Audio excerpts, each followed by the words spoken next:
There's nothing like a nice piece of hickory.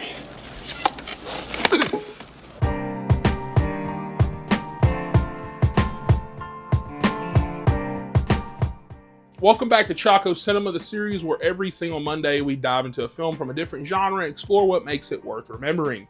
This month we've been riding through the world of classic westerns, stories about survival, justice, and the harsh frontier that shaped American mythology with Clint Eastwood films. And today might be one of the most mysterious westerns that Clint Eastwood ever made. It's a film about greed, faith, and a stranger who rides into a town when hope feels completely lost. This is The Pale Rider. You take care of Sarah and the girl. Now, in most westerns, the hero rides into town to save the day. But in Pale Rider, the man who arrives might not be a hero at all. He's simply called the Preacher. And the longer the film goes on, the more you start wondering whether he's a man or something else entirely. Released in 1985, Pale Rider was directed by and starring Clint Eastwood during a time where westerns were becoming increasingly rare in Hollywood.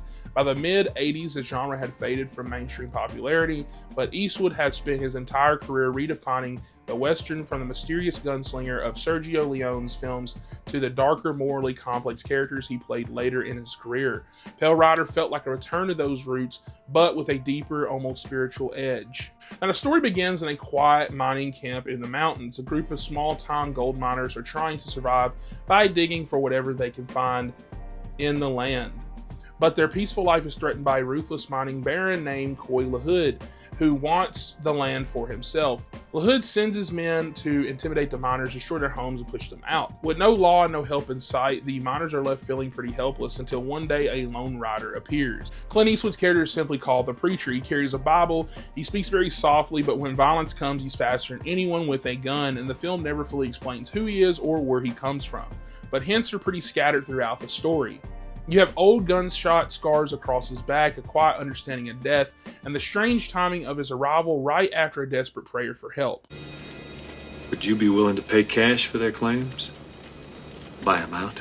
One of the things that makes Pale Rider stand out from other westerns is its atmosphere. There's almost ghostly presence surrounding the Preacher. The film takes its title from the book of Revelation, referencing the pale horse ridden by death, and the movie leans into that symbolism. Eastwood doesn't just play a gunslinger here, he plays something closer to a myth. He's a force that arrives when evil goes too far.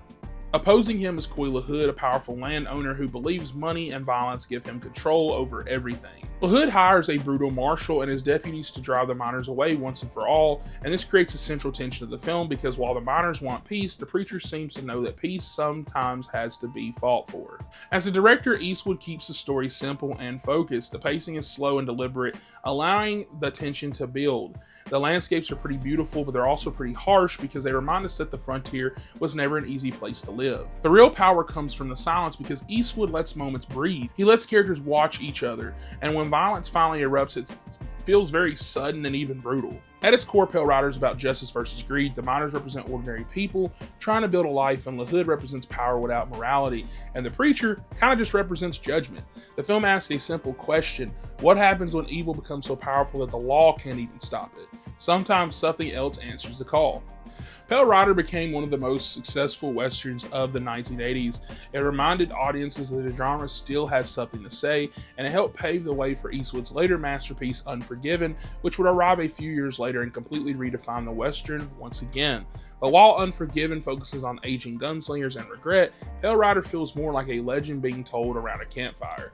It's a story about a stranger who appeared when people needed him most, and disappeared just as quietly. Pale Rider is one of Clint Eastwood's most underrated films. It's quiet, mysterious, and filled with the kind of mythic storytelling that made westerns so powerful in the first place.